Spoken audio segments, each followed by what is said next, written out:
Good afternoon, everyone, and welcome to the 12 p.m. bilingual newscast on Equinox Television. The first part is in French. With you, Julien Beth Bisay. Good afternoon. Bon après-midi à vous, Innocent Azé. Mesdames et messieurs, bon après-midi à toutes et à tous. Bienvenue aux 12h sur Equinox Télévision.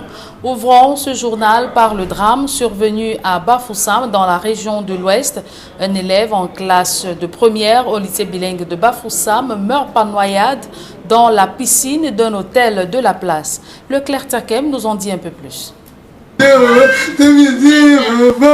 C'est dans cette piscine, située au quartier Kankop, dans la ville de Bafoussam, qu'un gamin le Dominique, âgé de 17 ans, élève en classe de première au lycée bilingue de Bafoussam, s'est noyé. L'adolescent et ses camarades ont monté un stratagème ce matin-là pour échapper au dispositif sécuritaire du lycée. Ce matin-là, à la même heure, il avait cours de sport. Malheureusement pour lui, le cours de sport a eu lieu au sein de l'établissement. Il lui fallait trouver le moyen pour sortir de l'établissement, pour aller à la nage qui était programmée depuis la veille avec les camarades. Donc c'est comme ça qu'il a faufilé entre une classe qui allait au sport à la pelouse et est sorti avec cette classe-là. Bon, arrivé à l'entrée de la pelouse, pendant que les autres allaient faire le sport, il a pris sa moto pour aller à Palace où ils avaient programmé la nage. Une partie de plaisir qui lui sera fatale. Les parents n'en reviennent toujours pas. Dans la nuit, j'ai retrouvé Dominique 20 minutes en train de visionner. J'ai demandé à Dominique, pardon, pardon. Le matin, tu vas aller à l'école. Maintenant, le matin, je sais que chaque matin, Dominique vient me dire, maman, je m'en vais. Je dis oui. Mais ce matin-là, papa, Dominique ne m'a pas dit au revoir. Dominique ne m'a pas entré, même son frère, personne n'est entré dans ma chambre pour me dire au revoir. Je me suis réveillée. Chaque matin, Dominique lave le sol. Je me suis réveillée, j'ai trouvé mon sol sale. J'ai demandé à ma soeur que c'est à la maison. Comment Dominique peut partir sans laver le sol? Il me dit, maman, je ne comprends pas. Souvent, on ne lave pas quand l'eau ne coule pas. Mais l'eau coule, Dominique ne lave pas. Pourquoi? Il dit qu'il ne comprend pas. Dominique est parti comme ça, sans me dire au revoir, papa. Il ne m'a pas dit au revoir. J'étais en train de repasser vers 10 heures. Il y a un monsieur qui m'appelle, un certain monsieur qui m'appelle. Vous êtes la maman d'un gasseux, son frère. Je dis oui, je suis la maman d'un gasseux. Madame, vous pouvez venir devant l'hôtel, la Total Kankop, à une clinique là-bas. Je dis, papa, il y a quoi? Il dit que venez vite, madame. Je prends la moto, j'arrive là-bas. Je viens trouver le corps de l'enfant, il y avait les policiers là-bas, tout. Le défunt est pourtant présenté dans l'entourage comme un élève exemplaire. C'est curieux parce que c'est l'un des élèves les plus studieux qui n'est jamais passé dans un bureau pour l'indiscipline. En plus, c'était l'un de nos meilleurs basketteurs, dont on n'a pas compris comment il voulait passer de basketteur à nageur en un temps si court. Donc, nous perdons là un très bon élève, que ce soit dans le plan sportif ou dans le plan scolaire. C'était un enfant plus que doux. C'est-à-dire, moi, on peut même dire que je suis même têtue. Mon petit frère était d'une docilité qui n'était pas bien. Très calme et surtout très mature. Le type de conseil que Dominique donnait ne correspondait vraiment pas à son âge. Il n'avait que 17 ans, mais la maturité dont il faisait preuve était très grande. Un enfant très aimant, qui n'a jamais été quelqu'un de brutal. Sur les lieux du drame, pas l'ombre d'un vigile, plusieurs questions taraudent l'esprit. Comment les élèves se retrouvent à nager pendant les heures de cours? Où était passé le maître nageur engagé pour la circonstance? Le décès de Dominique remet au bout du jour l'insécurité dans nos lycées et collèges où l'on enregistre des scènes de bagarre ou de charter après la consommation des stupéfiants. Des enseignants qui agressent et tuent les enseignants. Le phénomène de sécher les cours pour les parties de plaisir vient se greffer sur cette sombre liste. La chaîne éducative a du pain sur la planche. L'opération de comptage du personnel de l'État met en lumière des fonctionnaires du ministère des enseignements secondaires qui ont, durant des années, perçu plus de leur salaire pour certains et rappel pour d'autres. Ils sont environ 3000 recensés par la Direction générale du budget, tenus à rembourser le trop perçu qui s'évalue à des millions de francs CFA pour certains personnels. On fait le point avec Gladys Sidi. 3366 personnels du ministère des enseignements secondaires ont perçu en trop des rappels de l'ordre de 1,59 milliard de francs CFA. La Direction générale du budget, qui l'a récemment fait savoir, indique que tous les enseignants recensés doivent rembourser les montants en trop perçus dans leur salaire, qui varient entre 30 000 et plus de 10 millions par personnel. Sur la liste de la Direction générale du budget, certains enseignants qui devaient percevoir un rappel de 14 millions ont touché 25 millions de francs CFA, soit un trop perçu de 11 millions qu'ils se doivent de restituer. Cet audit relatif au rappel perçu en trop fait partie de l'opération de comptage physique du personnel de l'État engagée par le gouvernement en avril 2018. Environ 10 000 agents publics fictifs sont déjà passés à la trappe pour une économie budgétaire annuelle d'environ 30 milliards de francs CFA en 2019. Ces agents émargeaient irrégulièrement sur le budget de l'État du fait d'une absence non justifiée, d'une démission ou d'un décès non déclaré. Le processus se poursuit, l'heure est à l'assainissement du fichier solde de l'État, au contrôle et à la sécurisation du fichier des ayants droit. Avec un retard de près de 10 heures d'horloge, la session de plein droit consacrée à l'élection du maire de la ville de Douala s'est finalement tenue hier soir. Au bout de longues heures de tractation et de recherche de consensus, Jean-Jacques Lengue Malapa, qui tenait à se présenter, a été finalement convaincu de laisser passer Roger Mbassa Diné, le choix du sommet du RDPC.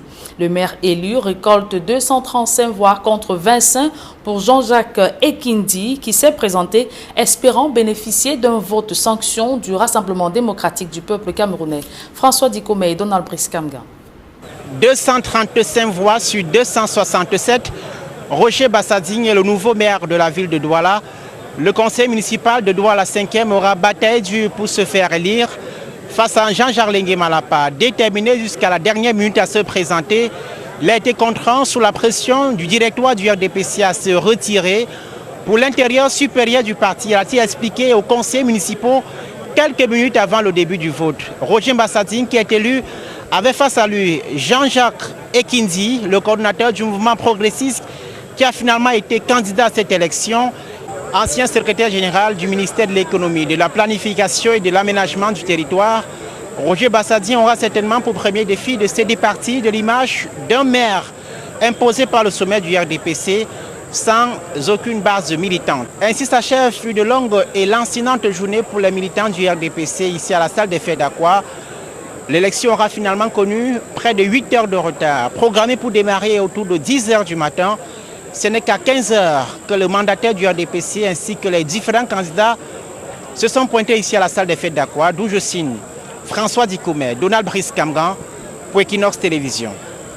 Et justement, après ce reportage de François Dikoumet et Donald Brice Kamgan, il convient de rappeler que la journée d'hier a été bien agaçante pour certains citoyens de la ville de Douala face à la restriction de la circulation sur l'axe menant à la salle des fêtes d'Aqua où se tenait l'élection du maire de la ville de Douala.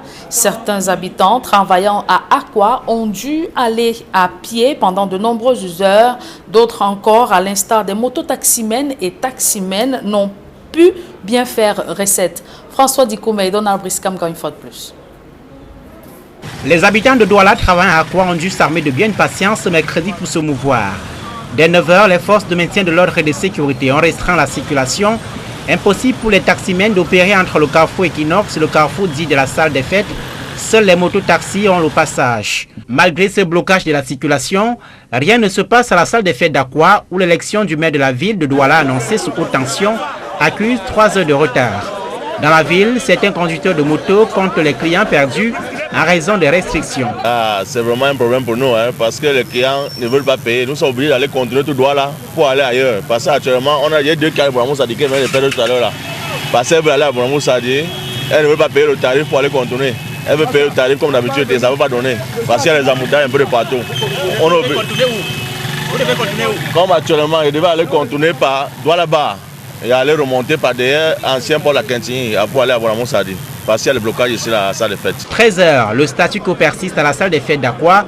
Les autorités lèvent pour quelques minutes les mesures spéciales dans la circulation. Puis 15 h, arrivée des candidats, autorités administratives et mandataires du RDPC à la salle des fêtes, la circulation est à nouveau restreinte. Yannick, cet opérateur économique qui doit passer par le tronçon bloqué, a garé son véhicule pour aller à pied. Oui, vu la circulation, j'ai dû garer mon véhicule et faire le reste à pied, parce que je n'avais pas d'autre choix que ça. C'est déplorable, je vais arriver certainement un peu fatigué à mon rendez-vous et c'est très embêtant. J'estime que c'est déplorable qu'on se retrouve dans des circonstances où pour des élections on a quelques difficultés à circuler. Je pense qu'il y aurait peut-être dû avoir une meilleure organisation pour qu'on évite d'avoir la circulation aussi bouchée comme c'est le cas maintenant. Aller à pied, l'option s'impose presque à tous ceux qui reviennent du boulot ou de diverses activités. Le vote du maire de la ville de Douala s'est imposé à certains citoyens. Ça me fait mal parce qu'il faut marcher. Tu finis de travailler tard, tu es fatigué, tu es obligé de marcher à pied. Je marche comme ça jusqu'à Deido. Conseils municipaux ou non, ils ont subi. Et comme vous venez de le voir dans ce reportage de Donald Brice Kamgang, cette restriction de la circulation était due à l'élection du maire de la ville de Douala. Et qui est Roger Mbassa Diné, le nouveau maire de la ville de Douala, est un économiste de renom avec une très riche carrière tant administrative que professionnelle.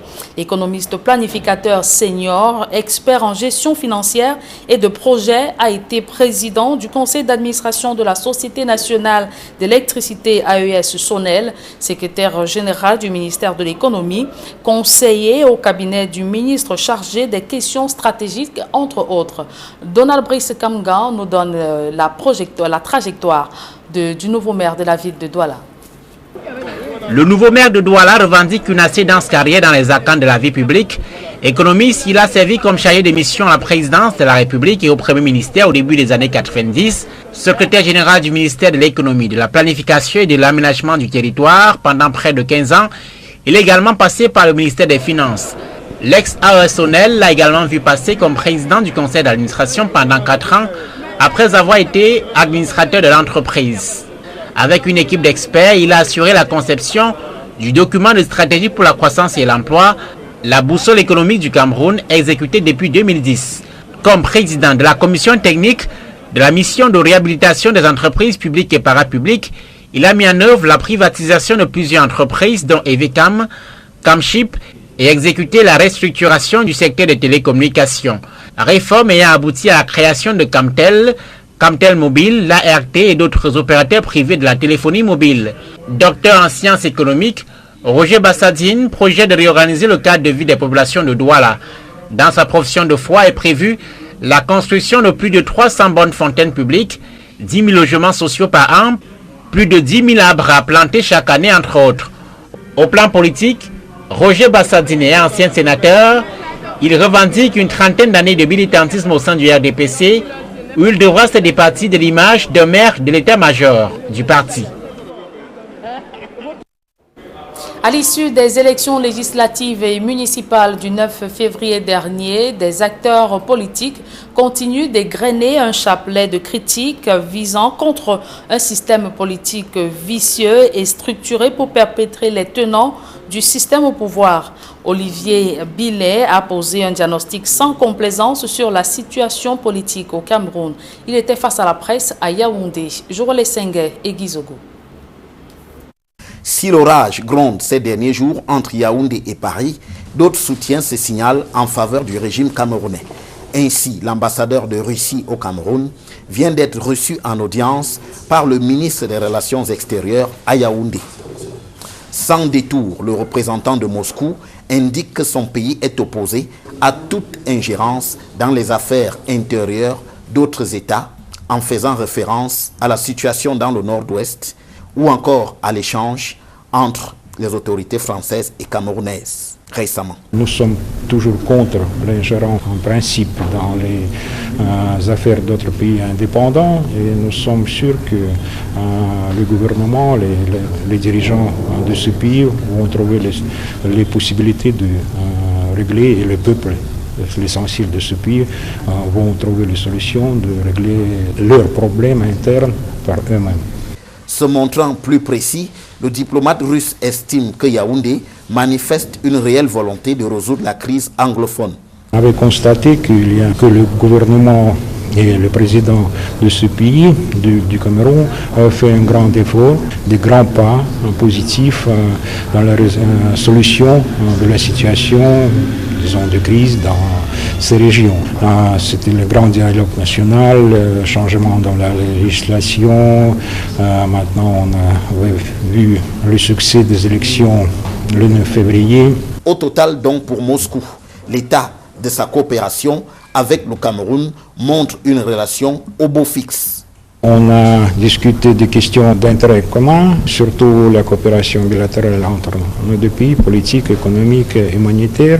Il y a un progrès dans le secteur économique. La Russie est un des premiers pays qui aide le Cameroun avec la préparation des cadres. Chaque année, 47 bourses étatiques données au gouvernement camerounais et on va continuer dans ce processus. Avant l'ambassadeur de Russie, c'est celui de la Chine qui a été reçu il y a quelques jours au ministère des Relations extérieures.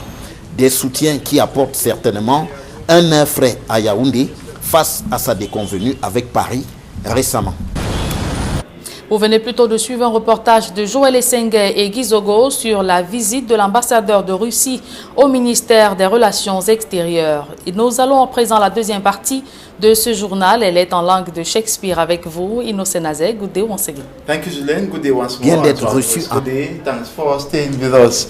Anatoly Bashkin, the Russian ambassador in Yaoundé, says there is no humanitarian emergency in Cameroon. He made this declaration in the country's political capital after an audience granted him by the Minister of External Relations, Lejeune Belambela. He added that Russia, his country, is against any interference and initiative of intervention in Cameroon. Also that Russia is going with its engineers to raise Sonora, ravaged partially by flames last year. Anatoly Bashkin also said the Russian government is congratulating the Cameroonian people who participated in the February 9th municipal and legislative elections. The International Rescue Committee, that's the IRC, and the Norwegian Refugee Council, NRC, in a joint statement on attacks on the civilians in the northwest and southwest regions of Cameroon, call on governments of Cameroon and equally separatist fighters who are engaged in the armed battle in the two English-speaking regions of the country to uphold international human rights and international humanitarian law and cease all attacks on civilians without delay. The joint statement says at least 700,000 people have so far been displaced by the Anglophone crisis and nearly 1 million children are out of school and the humanitarian needs are mounting. The IRC and NRC say they are disturbed about the Ngarbu attack of February 14th that led to the death of at least 24 people, including women and children, and equally that they are also worried about the attacks they witnessed on defenseless civilians during humanitarian distribution. We now talk about the International Women's Day that will be celebrated 3 days from now, and in Boya, chief town of the southwest region of the country, equally hit by the Anglophone crisis.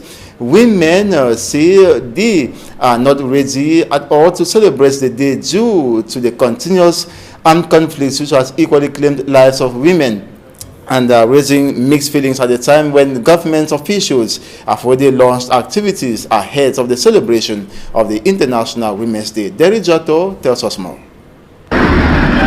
On the street of Boya, the 2020 Women's Day celebration is being seen differently by different women. For me, it's needless to prepare for a day because people have really violated it.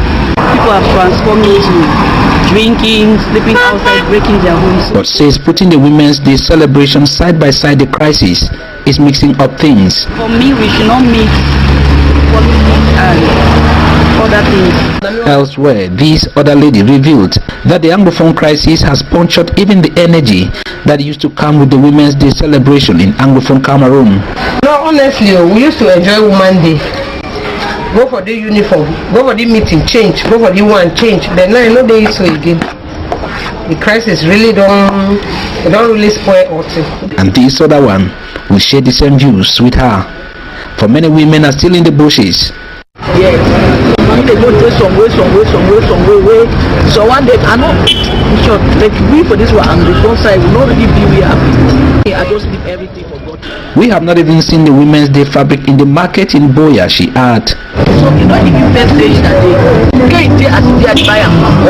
at the level of the Southwest Regional Delegation of Women Empowerment and the Family, the week-long activities ahead of the Women's Day celebration is on. Had a week-long activity. We began on Monday where we had a talk, and yesterday we had a roundtable talk. We also had a women's conference, but tomorrow we'll have the solidarity visit where we'll go to the regional hospital of Boya. Thursday in the afternoon there will be a football match, and there will also be a mini race. On Sunday will be the D-Day. Madam Berry Etwe Panje, Southwest Regional Delegate of Women Empowerment and the Family, after a sport walk Wednesday, this group of women came back on the theme. Promoting gender equality and protecting women's rights by 2020. Our objective was for the women to know what this Women's Day is all about. The day's activity also witnessed a talk on healthy living and free screening exercise on cardiovascular diseases being carried out by Fako Heart Center. I was like telling them that they should not only wait when they are sick before they come to the hospital. The 2020 Women's Day celebration at the level of Boya will take place here at the Bongo Square Camp Sunday. And according to a human rights advocate, Barrister Alice Com, she sees no need for women to celebrate the International Women's Day coming up in 3 days, and twice rather a moment for them to mourn others who have been killed in the 2 English-speaking regions of the country as a result of the persistent armed conflicts between separatist fighters and the military. Take a listen to Barrister Alice Com. We used to celebrate the rights of women on this day, like we did it the former years in the past. But this year is very, very special to us because of what happened in Gabu on the Valentine Day, 14th of February. We used this occasion to remind everybody that the mother of the nation is crying, is mourning, has a deep concern about all this blood, all this bloody day, and was to take the occasion of this March 8 to cry loud and to tell our president that enough is enough. We don't want this war anymore. We don't want to bury our children every day, every single month. We don't want this war. He wants him to stop this. Today the mothers say, Mr. President, listen to the mother of your country. Don't wait for people outside, abroad, to tell you that your house is burning, your people are dying. Please stop it and do something. Please wear your black yourself on that day for all your compatriots who died on this day, all your children who died on that day. Do something. This is why, for us, because of this death ceremony, we will wear black clothes on that day. And we invite everybody, every parent, every uncle, every dad, every brother, every uncle to join us to wear this black, to say we are mourning, we have lost ours, and that must stop. And away from that, Roger Mbassa Nzene is pioneer Douala City Mayor.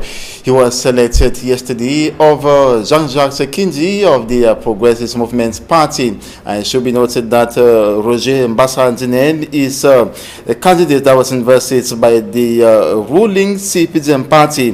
Mbassa Nzene won with 235 votes against 25 votes of Jean-Jacques Sekindi. Out of the 267 who voted, there were 7 null ballots. It should be noted 269 voters were registered and only 267 voted. The election started and ended Tuesday. Fruitless intention was only finalized Wednesday amid heavy deployment of security forces comprising the police, SIR, and the gendarmes. Bassadine thus takes over over the city of Douala from Dr. Fritz Tonentone, who was government delegate, and Roger Bassadine, who was a municipal councillor in the Douala 5 municipality, and he will be assisted in his functions by 4 deputy mayors, who are Jeremy Solé, Roger Ditstua Ndome, and Azago. And now we talk something else, this time around to talk about youth unemployment that remains a major hindrance to attain emergence by 2035, according to a consultant in inclusive economic development. To him, there is absolute need to inject more entrepreneurial programs in schools to develop entrepreneurial minds, and for government to support projects of the young entrepreneurs for the country's development. Details in this report. It is in a bid to avoid joblessness that youths are being drilled through a series of sensitization programs on needs to mold an entrepreneurial individual, self-dependent in an innovative society, economically inclusive. C'est important d'avoir une démarche inclusive et d'intégrer dans ce parcours-là des entrepreneurs qui sont des entrepreneurs locaux. Reason why a program like Grand Entrepreneur is presented to youths all over Cameroon. This program enhances entrepreneurial sensibility in the school milieu. Il y a beaucoup de dessinateurs au Cameroun. It proposes drawing and painting domain, for instance, through a creative mind, which are hardly exploited, whereas could bring an individual change and foster economic development. Que ce type de projet soit pris en compte par le système d'éducation nationale. There is hope this program impacts lives of youths sur leur vie. Apart from encouraging entrepreneurship in schools, government is expected to do more to enable the young entrepreneurs realize their goals. Il faut par la suite que the Ministry of the Economy, Ministry of Small and Medium-Sized Enterprises, and the others accompanying local enterprises, he suggests, should put in place specific programs to finance youth initiatives. Et c'est l'esprit entrepreneurial qui est important. Il faut avoir ses propres projets pour pouvoir réussir dans la vie. Some of the youths revealed they have dreams, but fear limited financial means of realizing them. D'abord être docteur, je voulais être docteur en pédiatrie, puis pouvoir assembler des fonds, pouvoir monter ma propre entreprise. Adopting entrepreneurial supportive mechanisms, according to the consultant in inclusive economic development, will empower youth to realize their individual projects, which will also accelerate the country's 2035 emergence vision. And that's it for this 12 p.m. bilingual newscast on Equinox Television. Thanks so much for watching. Do have a wonderful day. Julien Berfusay. Bonne journée à vous. Très bonne journée également à vous, Innocent Nazé. Mesdames et messieurs, merci d'avoir suivi cette édition bilingue du journal. Le meilleur, c'est sur la meilleure des télévisions.